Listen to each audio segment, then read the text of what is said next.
సంస్కృత బతుకమ్మ పండుగ విశిష్టత గురించి చెప్పబోతుంది. అందరికీ శుభ మధ్యాహ్నం. నా పేరు జీ సాయి సంస్కృత. నేను 10వ తరగతి చదువుతున్నాను.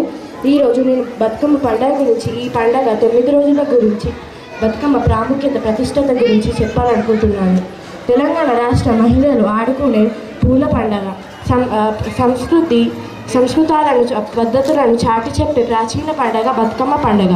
బతుకమ్మ ఉయ్యాల, బంగారు బతుకమ్మ ఉయ్యాల అంటూ పెద్ద చిన్న భేదం లేకుండా అందరూ కలిసిమెలిసి సంతోషంగా తెలంగాణ రాష్ట్ర అతిపెద్ద పండుగను నిర్వహించారు. బతుకమ్మ పండుగ మహాలయ అమావాస్య నాడు ప్రారంభమైన అశ్వేజ అష్టమితో ముగుస్తుంది. ఈ 9 రోజులు ఆడపడుచులు రోజుకొక ఆ బతుకమ్మను రూపంలో ధరిస్తారు.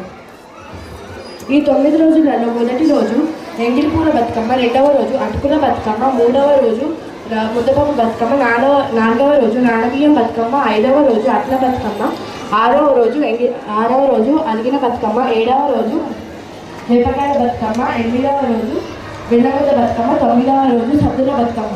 ఇలా ఎంగిలిపూల బతుకమ్మతో ప్రారంభమైన సంబరాలు సద్దుల బతుకమ్మతో ముగుస్తుంది. రంగురంగుల పూలతో వివిధ రకాలను బతుకమ్మ